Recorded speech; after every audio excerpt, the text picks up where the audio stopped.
Nature, in its simplest, purest form, is good for us.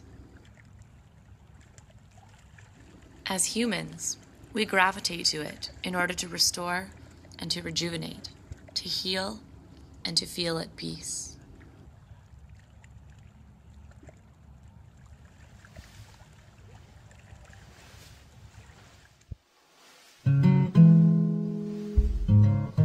The benefits of connecting with nature have been known for centuries.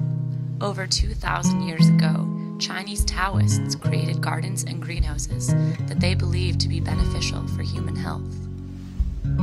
Most of my childhood was spent outdoors, exploring parks, forests, beaches, and tide pools. It was never too cold or too wet to go outside. I now realize that a lot has changed since I was young. Kids are now equipped with cell phones, and the world seems to have morphed into this big, scary place in which we cannot help but fear strangers and the unknown. Since the 1970s, a 9-year-old child's radius of play has decreased by 90%. The beaver, Canada's national symbol, was removed from the Oxford Junior Dictionary in 2008, along with acorn, ivy, heron, and magpie.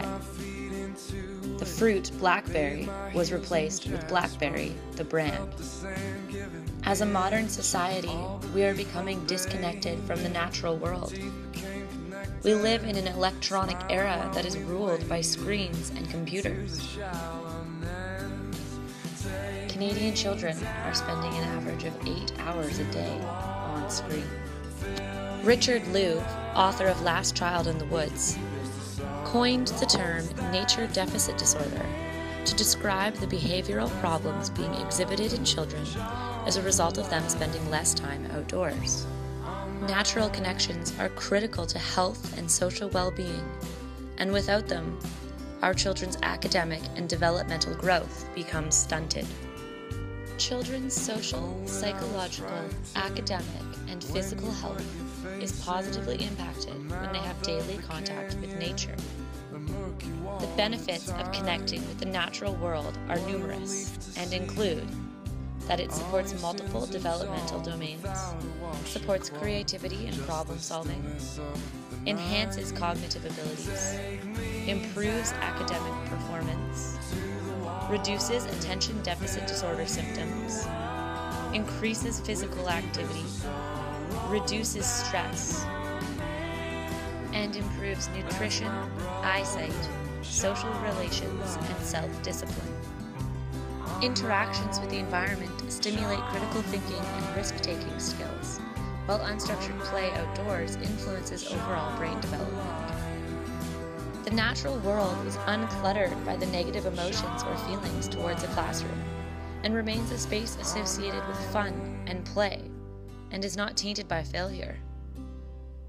Children may feel happier outside and take greater ownership of their learning. Not only do natural interactions enhance learning experiences, they allow for teachers to see their students in a different setting, which helps them to gain new perspectives as to who they are and how they best learn. Most importantly, they foster in children a deep love for the planet and encourage them to grow into active citizens who will do everything they can to protect it. The children of today are the leaders of tomorrow, and it is imperative that they grow up in a world surrounded by natural beauty and wonder that is not confined to the pages of a book, only to become a thing of the past.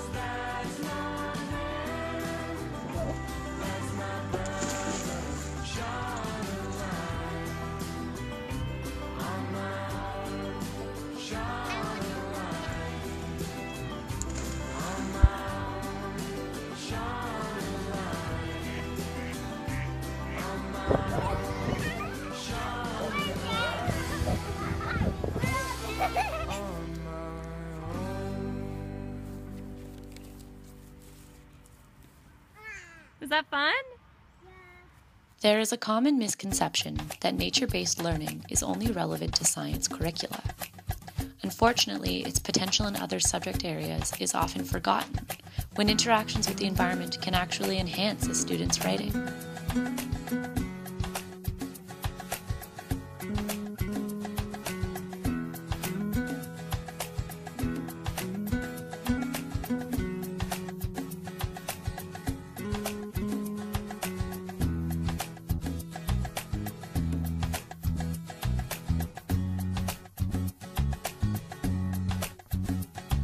One study found that the main reason for not utilizing the environment in lessons is that it isn't relevant to the curriculum and is time-consuming when there's already so much material to cover. What we must realize is that nature-based learning need not be a separate subject, but be integrated across all classes that we teach. What we need to remember is that environmental interactions can be small. They can be as simple as taking your students outdoors for a fresh air break or for an activity that allows them to tune into their senses. One of the most important bridges to successful nature-based learning experiences is to do it often. Allow your students to continually interact with the outdoors. Be explicit in outlining behavioral expectations and give them ample opportunity to not only demonstrate their capability, but to become familiar and comfortable with going outside as well. As it becomes part of the normal routine, students will adapt and learn how to best handle themselves outside.